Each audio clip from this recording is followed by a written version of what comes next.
Alexandre Poulain et la magnifique chanson San Francisco. Vous êtes à l'écoute du 92.9 CFUT. D'ailleurs, Alexandre Poulain, si vous avez l'occasion d'aller le voir en spectacle, qui est vraiment très intéressant, c'est des textes qui sont extrêmement recherchés et il n'y a jamais de refrain, hein, c'est toujours des histoires et justement, son spectacle ressemble à ça également. C'est des histoires qui amènent à une chanson qui est une histoire également. Bref, je vous le conseille fortement. Mais là, on va parler de toute autre chose. On va parler d'entraînement et de forme physique avec Karil Change du Gym du Sud. Bonjour, Karil. Salut.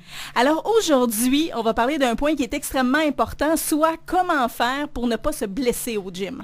Oui, parce que souvent, on commence à s'entraîner pour se remettre en forme, pour mieux performer dans nos sports, pour se sentir mieux dans notre corps. Donc, ça serait fâcheux de se blesser en essayant d'avoir les résultats contraires. Effectivement, parce que là, on se ramasse qu'on ne peut pas aller au gym pendant un certain temps, puis ça retarde les résultats qu'on veut avoir. Et tu as justement des trucs pour nous aider. Oui, parce qu'aussi, des fois, on voit des gens qui commencent à avoir des bons résultats. Là, ils commencent à performer plus au gym, sont motivés, ça va bien. Puis tout d'un coup, ils disparaissent pendant 2 mois. Ils reviennent. « Ah, je me suis blessé à l'épaule. » Puis bon, donc, c'est pour vous aider à éviter ça, je vais donner à peu près 8 trucs qui vont prévenir les blessures. Il y en avait un, entre autres, le premier truc que tu as à nous parler, c'est être bien préparé. Oui, exactement. Qu'est-ce que je veux dire par être bien préparé, c'est que des fois, avant de se rendre au gym, s'abonner, puis rencontrer un entraîneur, ça peut être bon aussi d'en parler avec son médecin ou si vous traînez des blessures suite à accident d'auto, accident au travail, vous avez un membre qui fonctionne moins bien, exemple une jambe qui répond moins bien à certains mouvements, tout ça, ça peut être bon de vérifier ça avec des professionnels avant de commencer à aller au gym puis entreprendre tout ce processus-là, être sûr que vous êtes fonctionnel et que vous pouvez vraiment vous entraîner avant de commencer et que ça ne va pas nuire à votre santé. Si vous avez des conditions de santé aussi, X, Y, Z, vérifiez ça. Parlez-en avec votre médecin. Des fois, sont très ouverts à l'entraînement. Des fois, ils ont un petit peu peur de ça. Il ne faut pas se laisser impressionner non plus puis se laisser enterrer vivant. Là. Moi, j'avais des gros problèmes de dos quand j'ai commencé le gym puis le chiro qui me suivait à l'époque, il était très bon, mais il m'avait dit fais attention, tu peux t'entraîner, mais tu ne viendras jamais gros, puis tu ne viendras jamais fort. Mais après, j'ai fait 3 compétitions en culturiste, fait que je ne l'ai peut-être pas 100% écouté, j'étais là un peu plus loin que ce qu'il pensait que j'irais.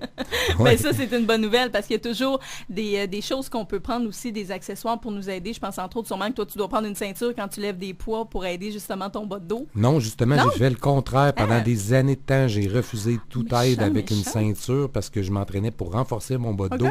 Je voulais vraiment avoir le pouls de où j'étais rendu dans le renforcement de mes lombaires, de mes érecteurs du rachis. Je voulais vraiment savoir où je m'en vais, puis que ça soit vraiment mon corps qui transporte les charges, puis j'avais pas besoin d'une ceinture. Ça peut être bon dans certains cas, mais c'est pas magique. On est là surtout pour se renforcer. Des fois, utiliser trop d'accessoires, je vais comparer ça à aller marcher avec une marchette. Quand ton but, c'est de faire un marathon, ben c'est peut-être pas une bonne idée, si tu n'en as pas besoin. Ben, on a un bon exemple que c'est important de justement aller voir un coach pour vraiment apprendre la bonne technique de ce qu'on veut faire. Oh oui, exactement. C'est exactement le point 2. Avec une bonne technique et une bonne posture avant d'entreprendre un mouvement, même si c'est sur une machine. Des fois, les gens disent, j'ai pas besoin d'un entraîneur. Moi, je vais au gym puis je fais le tour de toutes les machines. Ça va super bien. C'est écrit sur la machine un peu comment l'utiliser.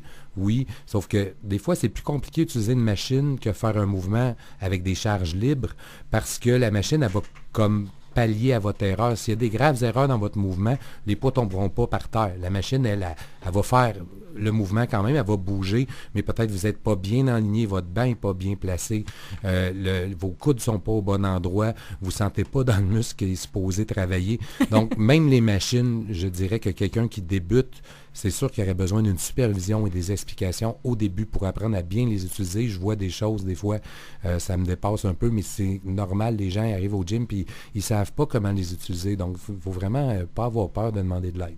Et les vidéos, c'est pas nécessairement la bonne option non plus, là. Regarder une vidéo pendant qu'on veut faire l'exercice pour apprendre à le faire. Exact. C'est vraiment la mode, les entraînements qu'on peut avoir sur Internet, les défis ou les trainings pas chers qu'on download. Ça peut être intéressant, surtout quelqu'un qui a de l'expérience, qui sait déjà les mouvements de base, qui a déjà eu des entraîneurs. Peut-être qu'il peut aller chercher de quoi d'intéressant dans ces programmes-là qui sont déjà faits et qui peut télécharger sur Internet. Sauf que si quelqu'un qui commence ou qui a besoin de perfectionner sa technique, là, c'est vraiment pas la bonne chose à faire. Puis j'en vois beaucoup qui le font. C'est tentant d'embarquer dans ce mode-là, mais il faut aller en salle avec quelqu'un de qualifié, un entraîneur ou une entraîneur qui peut vraiment aller avec vous, puis travailler la technique. Puis des fois, c'est long. On peut passer 10-12 minutes sur un exercice à perfectionner la technique quand c'en est un que la personne a de la difficulté à maîtriser. Donc, c'est important, ça va faire toute la différence. Puis je pense que ça amène à un autre point, ça, Caril, parce que quand tu dis un exercice qui nécessite plus d'explications, c'est ces exercices-là que si on les fait tout seul, on va les mal faire parce qu'on n'aime pas le faire et on ne veut pas nécessairement réussir à le faire correctement. Tandis que si on a quelqu'un qui nous surveille, bien là, au moins, on va avoir la bonne technique puis on n'essaiera pas de le botcher, l'exercice. Oui, puis le corps humain est intelligent, il va toujours chercher la façon la plus facile de faire quelque chose, mais des fois, au gym, c'est le contraire. On est là pour se donner un peu de misère, pour se renforcer, fait que des fois, c'est la façon la plus difficile que la bonne. Faire un mouvement complet, c'est toujours mieux que couper le mouvement pour que ça paraisse plus facile, exemple. Parle-moi de la balance structurelle. Qu'est-ce que c'est ça? Oui, c'est-tu une nouvelle balance dans les gyms pour savoir comment on pèse notre taux de gras? Non, c'est l'équilibre entre nos différents groupes musculaires. Je vais donner un exemple simple. Si vous courez beaucoup, exemple, puis vous avez le devant de la cuisse qui est bien développé, qui est quand même assez fort, mais que le derrière de la cuisse, le groupe ischio-jambier, qui fait la flexion de la jambe, il n'est pas assez développé. À la longue, ça crée un stress sur le genou, puis ça peut créer des blessures ou des inconforts.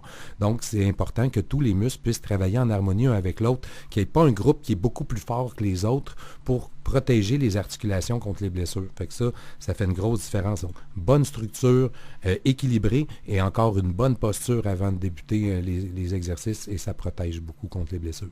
Un réchauffement peut être un point extrêmement important aussi. Et là, on ne parle pas de cardio avant parce que c'est souvent l'idée qu'on se fait. On va se réchauffer, on va faire un peu de cardio, un petit peu de vélo rapide. Non, c'est pas ça. Oui, une demi-heure de cardio, on descend après pour s'entraîner parce que nous, le cardio est au 2e étage. On descend s'entraîner, le t-shirt tout trempe, déjà fatigué, déjà essoufflé, le corps et le pH s'est déjà débalancé. On n'aura pas un bon training, c'est pas la meilleure idée. Un sauna d'une demi-heure non plus, c'est pas un bon réchauffement. On fait chaud là-dedans, mais c'est pas ça qu'on recherche.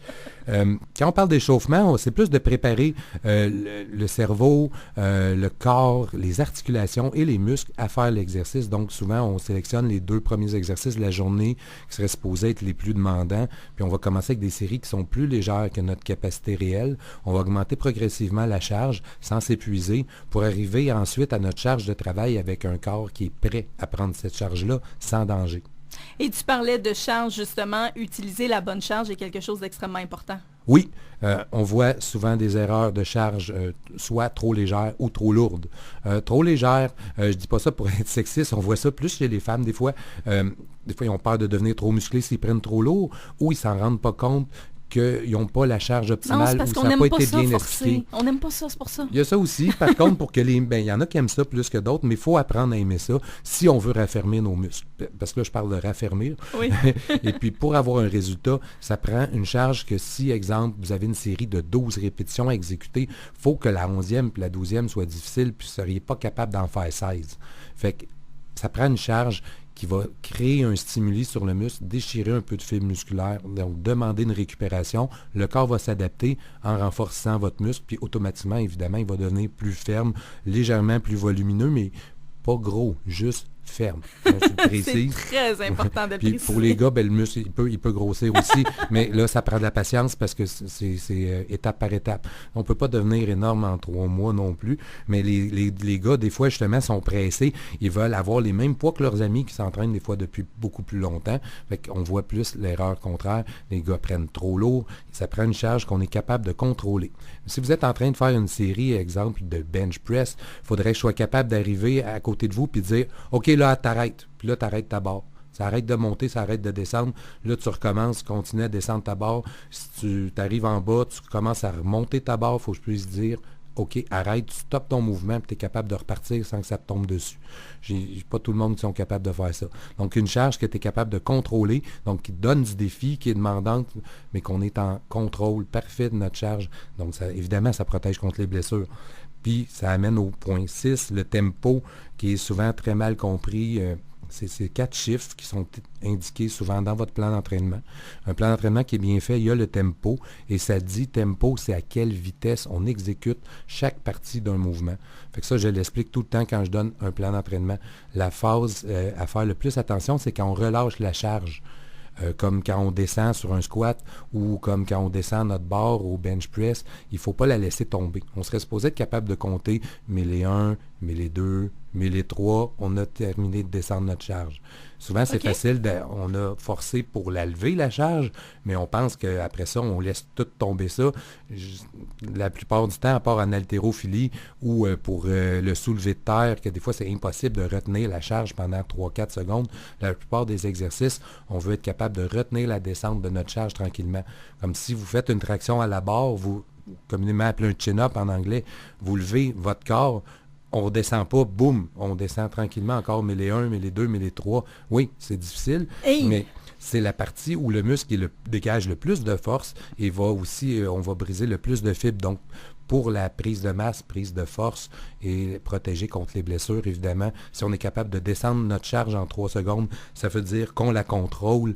Donc, si on la contrôle, les articulations sont moins stressées. On veut stresser notre muscle, mais pas notre articulation. Fait que le 4 secondes, là, c'est bon pour tous les exercices qu'on fait. On devrait arrêter, revenir à notre point de départ en 4 secondes, peu importe, là, machine ou poids ou peu importe. Je dirais en moyenne 3, c'est assez équilibré. Fait que compter 1001, 1002, 1003. 4, on va l'utiliser aussi. Des fois 2, s'il y a beaucoup de répétitions. Par exemple, une série de 16, là, descendre en 3, on n'en fera pas 16. Faire une série qui va durer plus qu'une minute.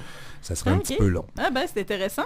Puis, pour nous aider aussi, il y a toujours des suppléments qui peuvent aider à la récupération ou à se protéger, si on peut dire. Oui, je n'irai pas super loin là-dedans aujourd'hui. Il y a beaucoup de suppléments aussi qui sont à la mode, glucosamine et compagnie. Bon, mais si je dirais que c'est pas la première étape, ça ne veut pas dire que c'est pas bon, là, mais l'oméga 3 de qualité, c'est de l'huile, souvent c'est fait à partir de l'huile de poisson, c'est 2 gras, le PA et le DHA, et ça a un effet très anti-inflammatoire. Donc souvent on crée de l'inflammation quand on s'entraîne. Réduire un peu l'inflammation, c'est très bon. Ça, je vois beaucoup de bons résultats sur les articulations de la clientèle quand ils commencent à prendre l'oméga 3 ou une multivitamine de qualité encore qui peut donner un petit peu de tout. Ça aide à ne pas avoir de carence. Si on n'a pas de carence nutritionnelle, on récupère mieux. Donc, on récupère mieux, on a moins de chances de se blesser. Et ça amène au dernier point, je dirais, un truc à vous souvenir pour ne pas vous blesser, c'est les 3 R. Et c'est pas 3 rivières, c'est les 3 R. Ouais, c'est ça. On va le retenir avec ça. Oui. Le repos, la récupération, le respect. Donc, le repos, c'est sûr, c'est important. On ne s'entraîne pas 7 jours sur 7. Il faut se reposer. Il faut avoir des temps entre nos entraînements pour récupérer. Les muscles récupèrent entre les entraînements, pas pendant. Et puis, le respect, je veux dire, le respect de son corps et le respect de son emploi du temps. Comme si vous avez une job physique, vous avez travaillé plus dur que d'habitude, vous êtes brûlé, vous avez déjà mal partout, mais vous aviez prévu un gym cette journée-là, ben ça peut être bon de reconsidérer et de dire, OK, je ne suis pas obligé d'y aller tout le temps. Ça ne veut pas dire qu'on abandonne, ça veut juste dire qu'on remet à une journée où notre corps sera plus prêt à recevoir le stimuli de l'entraînement. Parce que si on est déjà tout magané de notre journée, c'est sûr que le risque de blessure va augmenter au gym. Ou si on veut absolument aller au gym quand même, il faudrait faire attention, peut-être modifier son entraînement, faire des petits trucs plus faciles, des abdominaux, des mollets, puis laisser un gros training. Mais encore là, des fois, on est dans un plan d'entraînement, donc on a une progression. On ne veut pas ralentir notre progression en allant nécessairement reculer nos charges. Ça peut être juste de faire un training, j'appelle d'annexe. Tu sais, des petits muscles, des fois, qu'on laisse de côté, mollets, abdominaux, avant-bras, un petit peu de cardio à la fin, juste pour dire, oh, j'ai été au gym, j'ai relâché la tension, ça fait du bien. J'ai pas manqué ma routine, mais j'étais pas assez en forme pour aller faire une grosse session de squat dans la cage. Tu sais. Fait que ça, c'est important aussi d'être à l'écoute de son corps et de sa récupération, puis de s'allouer du repos. Mais je te remercie beaucoup, Karel, et les personnes qui ont des questions, qui veulent se faire expliquer plus en détail les différents points, il y a toujours possibilité pour eux d'aller te rencontrer au gym. Peux-tu nous redonner les heures d'ouverture? Oui, pour l'accueil, c'est de 16h à 20h du lundi au vendredi et de 10h à 14h la fin de semaine. Donc, il y a toujours quelqu'un qui est là sur ces heures-là pour vous accueillir, vous inscrire et répondre à vos questions. Mais je te remercie beaucoup, Karel. On se retrouve la semaine prochaine. Merci, bonne semaine. Merci, bye-bye. On se laisse en musique avec Vincent Vallière de bord en bord et on se parle météo pour une dernière fois dans les prochaines minutes. Je cale un dernier verre et puis je pars pour la gare.